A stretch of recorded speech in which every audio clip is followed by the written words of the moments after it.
What a game, what a game, what a game. What a game by Mamelodi Sundowns and Chippa United. But I must give credit to Mamelodi Sundowns because they won the game 4-1, which helps them come closer to Orlando Pirates. Umdlalo uhambe kahle kakhulu. Mamelodi Sundowns njengoba kade kulindelekile, njengoba kade ngiqagelile nabanye kade beqagelele ukuthi izowina. Mina bengithe isikoko kuzoba u-2-0 kodwa isikoko kwagcina sekuba u-4-1 okusho ukuthi Mamelodi Sundowns isebenze kahle kakhulu. Mangabe uzobheka lapha yana umdlalo weChippa ibiuqale kahle ngesombe sesibili umdlalo uqala ukubhalansa nakuba iSundowns kade ikhanda amathuba amaningi kakhulu. Into ebeyenza ukuthi umdlalo ubhalanse kodwa iSundowns ube namathuba amaningi kakhulu ukuthi iChippa kade ikhombisa ukuyesaba iSundowns. iChippa ibiyehlula na ucontroller nje ibhola labo belingacontroleki, bebengakwazi ukuphaselana ngendlela efanele, bekuze kulahleke ngisho uGoodman Msele kuyiyona nkalakatha ekade ngiyithemba ukuthi izokwenza umehluko ngoba siyamazi uGoodman Msele noma esadlala kuPirates wadlala nakuPirates wafike wadlala ke waba nenkinga lezi akabanazo ke wagcina sehambile okunye kwakhe kwaba ukulimala. Kodwa nje iChippa ihloniphe kakhulu iMamelodi Sundowns ibinokuyesaba okwenza ukuthi ke iSundowns ivele ke ibagijimeke ibashaye. Uma ngabe uzobheka amagoli eSundowns ayadlalwe kahle kakhulu madoda, kube amagoli lawa eSundowns lena esiyaziyo. uIkram Reyners isona striker esihle striker esinazo eSouth Africa, isona striker esingcono kunazo zonke. Yebo nayo akayiso leso strike impela ongathi ungathini, kodwa yena umuntu ekufanele ngabe kubafana abafana ukhona, ngabe unabo laba abanye abakhona njengamanje oMakgopa no Foster no Hlongwane kufanele ngabe unabo lapha kubafana abafana. Asazi mhlambe ukuthi ucoach ubheka kanjani, kodwa mhlambe emva komdlalo namhlanje mhlambe khona akazokubona nakuba kade engaqala ukwenza.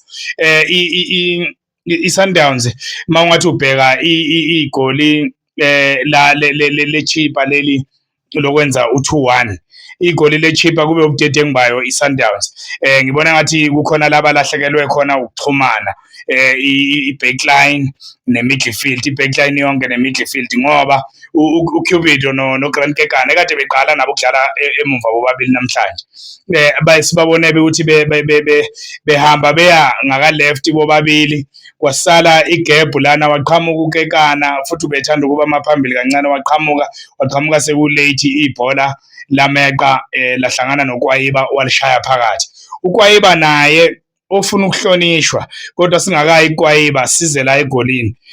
Ngesikhathi ama center back emuva eyangaka left bekufanele ngabe ama central midfielder eChippa United bekufanele eseMamelodi Sundowns bekufanele ngabe uJayden Adams noAlende noma oyedwa wabo udrophile wazongena e18 yangakubo ukuzovala lesikhala, bese umdunyelwa uma ngabe naye bekufanele ukuthi ayivale iground ngoba edlala i-right back, ayivale iground eyongena phakathi ukuze bezokwenza futhi ukuthi bebe nama center back amabili. I-right midfield nayo kufanele ukuthi isondele ize ngaku center back, mhlambe i-right winger ingene phakathi nayo maphakathi ne-midfield yenzele ukuthi ibhola malibuya izokwazi ukuthi ilimake ilithole, kodwa abakwenzanga lokho balahleka. Vele ke lokho besikulindele ngoba bayaqala ukuthi bedlale ndawonye, akufani noma kudlala uNdamane edlala noKekana ngoba yibo abantu asebethanda ukuthi bejwayeleke njengamanje ukuthi badlala ndawonye. Lokho okungayilimaza iSundowns ukuhamba kwesikhathi uma ngabe ilokhu ishintsha ischeme kanti isizini isiyaphela njengamanje. Walahlekelwa yipoint, ulimele njengoba kwabonakala iPirates yehluleka ukudla iMarumo Gallants, amathuba watholile yagcina njengamanje unumber 2 kodwa kube yayigcina iwinile lo mdlalo, engabe ihamba phambili ngepoint elilodwa. Sibuyele elokhuzeni egoli kuKwayiba, ngithi asime kancane.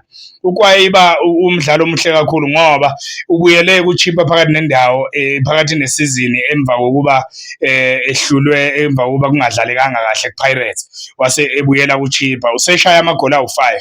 Lokho kusho ukuthi lo mfana uhlakaniphile. Mangathi ubheka nefinishing yakhe namhlanje, uthathe nje ibhola walibeka enethini okubukeka nje kuyinto elula kanti ayilula lento akayenze lapha. Siyambongela umfana, uma ngabe eqhubeka kukhona okuthile akazokuthola.